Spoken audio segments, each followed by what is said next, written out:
Alright, in this tutorial I'm going to take a look at the character building. First I'm going to explain a couple of things about how the character system works. I'm going to run this on high quality graphics, but Replikant has a procedural character creator. And what that means is actually that all these characters, even though that they all look different, they're all basically kind of stemming from the same base character. And I'm going to demonstrate that by resetting these characters. So as you can see, I'm switching things off here, switching the hair off, switching the proportions off, eyes, paint, skin, shape, and you see that I now have a female. And if you remember where this came from, it was a cartoonized character. Um, I'm gonna do the same now with like a completely different shape. Here, for example, let's load one of these here.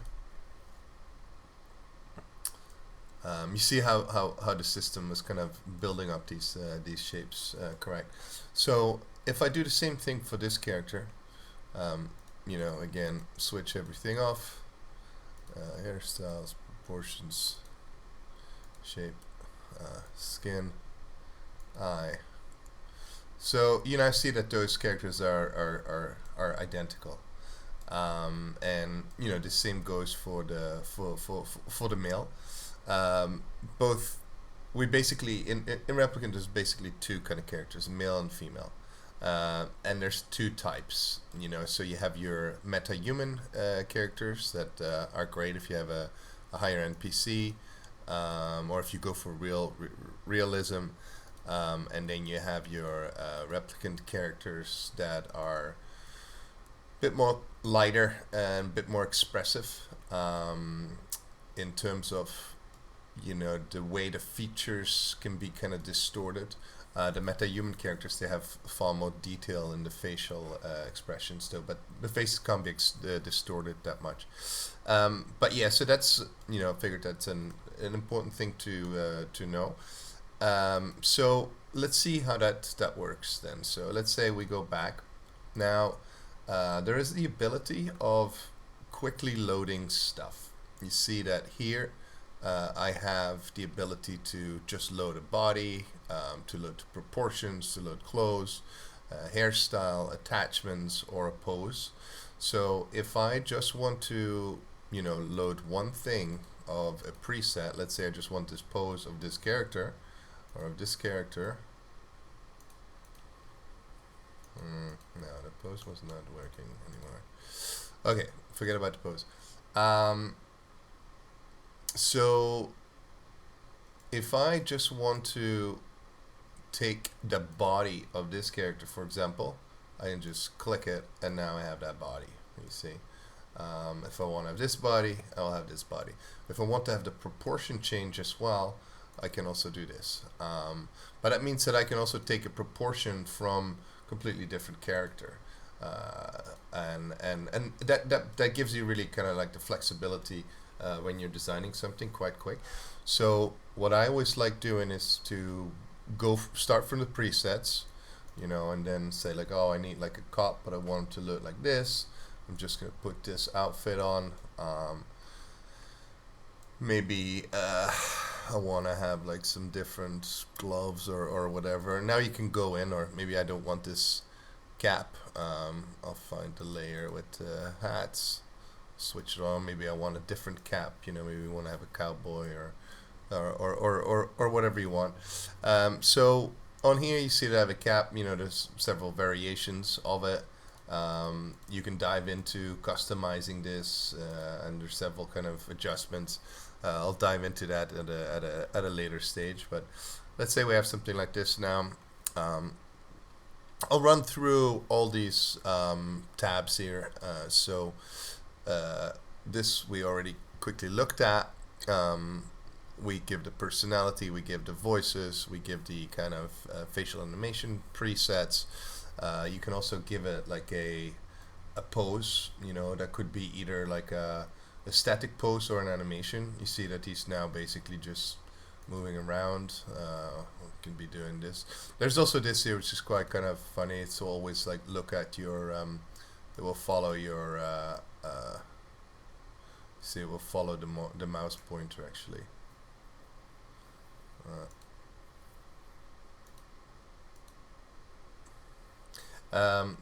You can also just say like, okay, I just want to have this kind of pose or whatever. These poses, they get saved with the avatar. So whatever you save here, whenever that avatar gets loaded, it will automatically have that pose, so to say. So let's save something that is kind of quite relevant here. I want to have a little bit of an animation. So I want to have some kind of talk here, just an idle. Okay, so we have this guy we're happy with. This one I cover separately. This is like how to create an avatar from a photo. Then you have the attachment system. You can basically attach anything to these characters. Let's do this, for example, with some glasses. Let's find some cool police glasses. I will say attach. You see that it tries to put it on a decent place. If it doesn't fit, you can just change that here a little bit, as you can see. So now I have some glasses on. You have all sorts of things like guns and whatever you kind of want, but I'm gonna stick with these glasses for now. Then the next part is the shape. So the shapes I can modify, right? If I want to have a bigger jaw, I can kind of draw that on, and you see everything is kind of, you know, adjusting a bit with it. So it's a really kind of intuitive way to build. On this side you'll have like the body kind of shape. So if we want to have him look a little bit heavier, we can do that. If we want him a bit skinnier, we can do that. Maybe we want him a bit more muscular.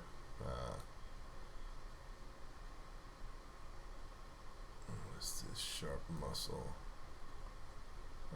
Let's say we want to have something like this, a bit ripped. Okay, so let's say we're happy with this. Oh, by the way, so if you're with your mouse, so I'm using my scroll wheel here to zoom in. You can also do that by, you know, holding the right mouse button and W and S to zoom in and out. If you double click the avatar, it will center, and you can hold the right mouse button down and basically kind of look around it.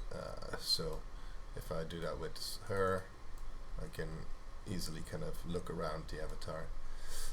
Let's go back to my policeman. Let's say we want to have different skin. You have a huge library of skins, from ranging all sorts of types.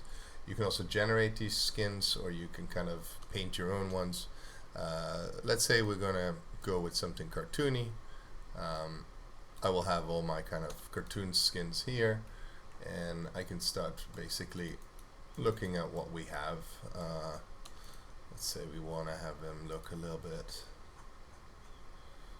maybe he's a bit more orange, or maybe he's green, maybe he's white, whatever we want.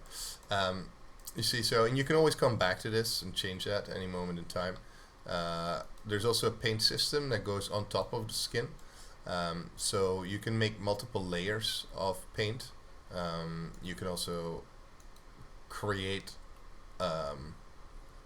you can also basically layer multiple versions of, so here, for example, I have my, let's see, what shall we do? Let's say I have this and I want to have a tattoo on top of that. I can go onto this layer, so now it has blood. Let me take off this shirt. So you see now it has like this and this. There's a, you know, insane amount of customization here. For example, if you go to the face, you can add you know, your face paint or whatever you kind of want. There is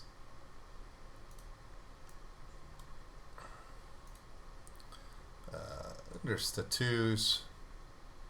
Say I want to have a big tattoo on his back. But I do want to have the torso as well.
There we go. So I'm going to show how to fix like little things like this here, for example.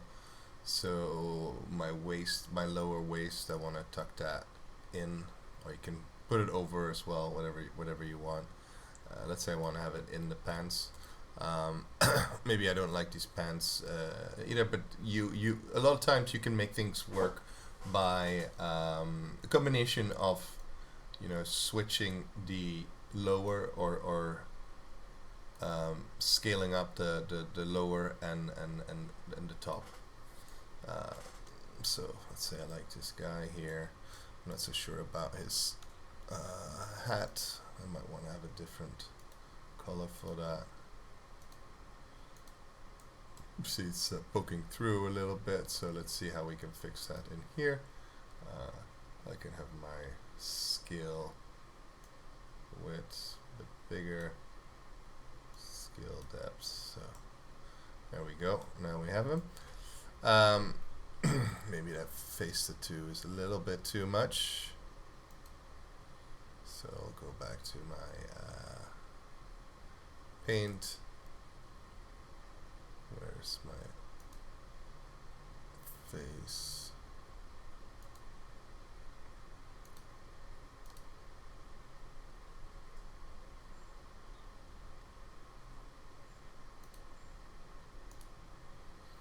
Let's switch that off. Okay. Maybe I'll give him a mustache. That could be kind of cool. You also have your eyes, by the way. So you know, you have loads of different colors, from like, you know, effects to cartoon to fantasy. Let's say we want to have, yeah, I want to have some. No, I'm gonna stay with the cartoon eyes. I'll take this. But I do want to give him a mustache. So in the hair tab, I will go to beard. You see there's loads of different kinds here. I'm gonna take one of these, maybe a bigger one. Oh, maybe like, yeah, something like this here. That's quite good.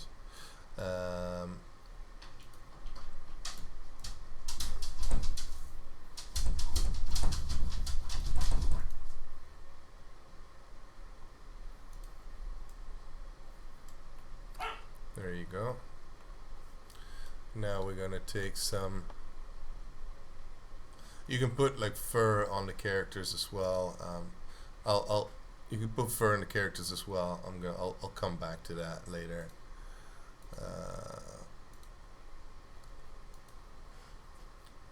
So you see, I took. You can do multi layers of clothing. So I'm gonna put like something on top of this. Let's see what I want. Let's see, he wants to have like an open shirt over this. But I want to change the colors a little bit. That looks kind of cool. So we now have a Hawaiian shirt. Pants I'm quite happy with. I'm gonna now put some, I don't like these shoes so much, so I'm gonna put some shoes on. Let's see how this is kind of working here.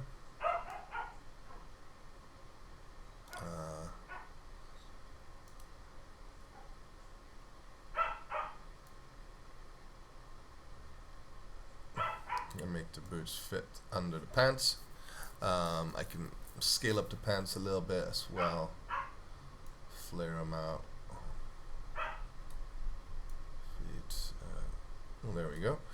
Okay, so now I'm happy with this this character. I'm going to delete these two for now, and I mean there's a ton of things that we can still add to this, but for now I'm happy with this. What I'll do now is create a render of this and move on to the next section. So in order to kind of create a nice render for this, you can keep the default light. Actually, you know, this is a pretty kind of good, it's pretty good lighting, but let's say we want to start from scratch. What I would do then is go to my lighting tab, and here there is a bunch of previews, as you can see. Let's say I like this one. I'll create this lighting rig. So now you basically have this light. So on here I can basically select what I want to see. So this is the lighting rig that we just created, which is cool. If I, for example, let's say we're gonna use my light but just with a bit of background light. There you go. So that looks pretty good. Maybe add this one too. So now let's say, for example, we want this character. I'm gonna just make a render of it. I'm gonna put him on a base. What is this? Let's say he's gonna be on here. What is this? Yeah.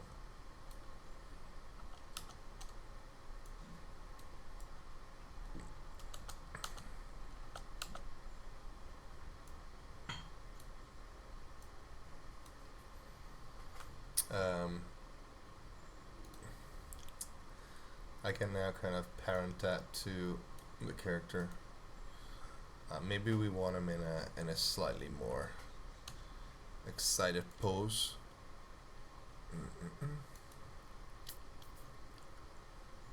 We can also do that actually. We can either kind of change the pose in here in the details. So let's say I want to have him pose a bit like this or like this. But I can also do that in my sequencer. So I'll show how that will work here. So I wanna add a track with this character, Finlay. Now you see it went back to an A pose. So now it's kind of expecting me to give it a pose. So let's say I want to have my poses, they're all in here. Remember we had casual,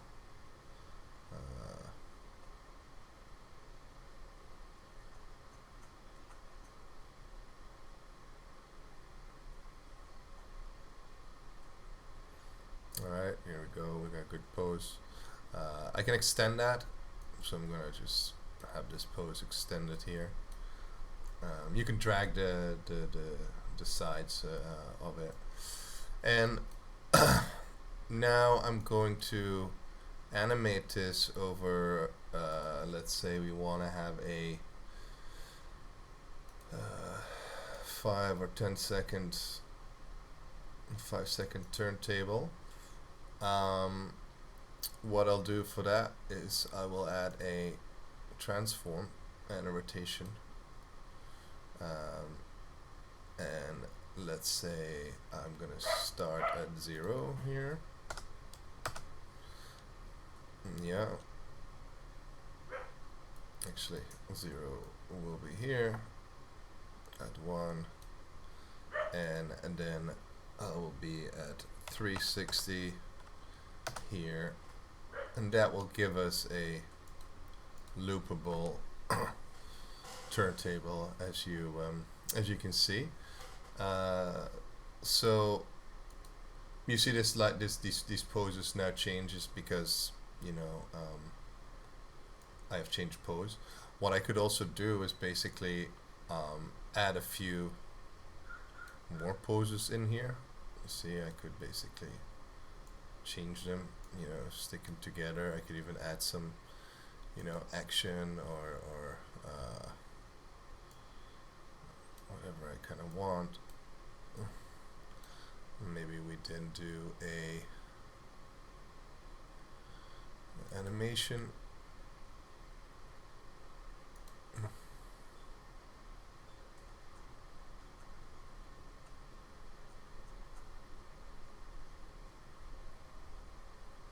There we go, that's a good pose here. I'm going to trim this. So now you see that his poses, they will change. You see they're kind of blending because we have a blend system here. So you can see you can modify these lines and make it blend quicker or slower.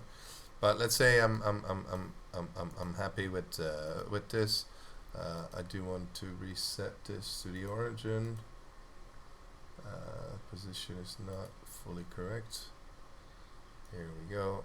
So now I have a nice rotation with our character posing, and I can set that here. Now I need a camera. So let's say I want to have something like this. Maybe it's a bit more on the ground.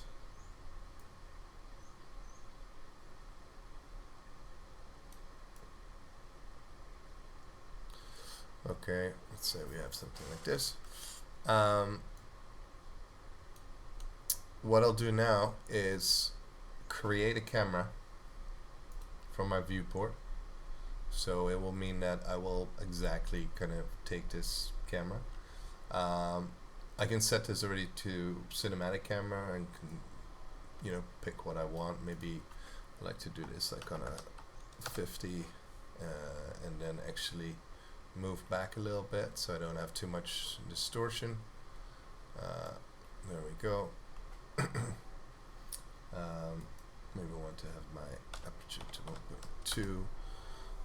I might get a little bit of focus. Okay, let's say new camera. Now you see that this camera has been created. So when I have this camera selected here, so I'll call this cam turntable. I can look at the details of this camera. So I can open camera preview. You see here, I now have this. I can modify that. Let's say let's add some tracking focus on that, and say that we want to have our guy. Let's say we want to have we want to look at the character as well. So actually we don't even need that.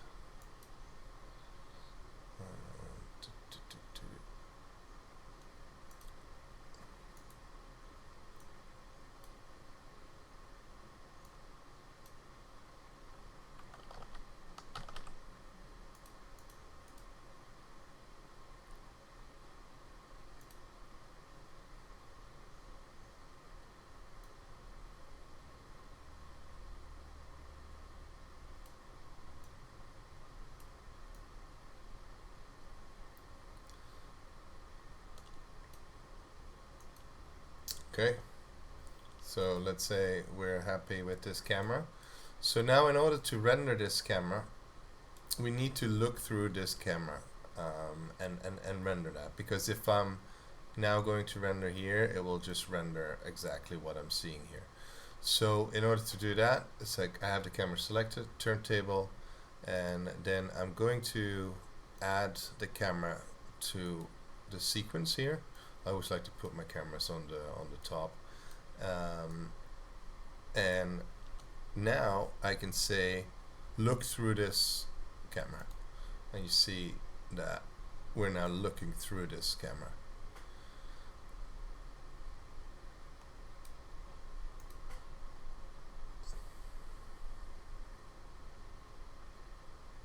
Okay, I kind of wanted this to loop, so I'm going to copy and paste that last frame here, so that we are indeed looping, as you can see here. So let's see, I'm going to loop.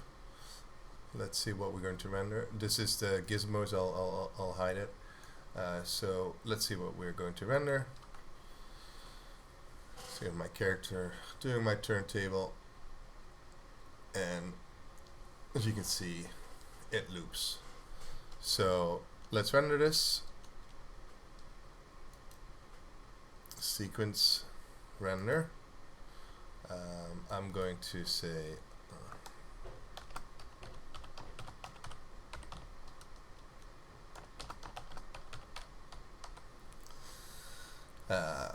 I'm going to render this at 4K, and happy to go. I usually render to MP4s, but you have, you can render lossless. You can render PNGs, JPEGs, OpenEXR. If you're doing, more high-end commercial kind of work, you wanna choose these file formats. But I'm just making this for YouTube, so I'll render to MP4s. When you're rendering to MP4s, the process that happens is that it gets stitched together after the PNG frames are done. So you'll see that I want to include the audio, but even though I have no audio in here, I want to delete the source files once they're done. The source files, they're going to be rendered in here, which I set up as my temporary directory. But let's see what happens when we render. You'll see that it will go through the frames, and once it gets to the end of the render, I basically just need to wait, a couple of seconds or half a minute, depending on how long your sequence is, as these frames are being stitched together and created into an MP4. So don't worry when you see this, it doesn't hang. As long as you see this elapsed time change, you're good. The system is still working. So because I had it set up to open the directory where I rendered to as well, I will now get to see a turntable on my other monitor, which is this here. So this is what we kind of set out to do. Perfect. I will upload this to YouTube and have another tutorial.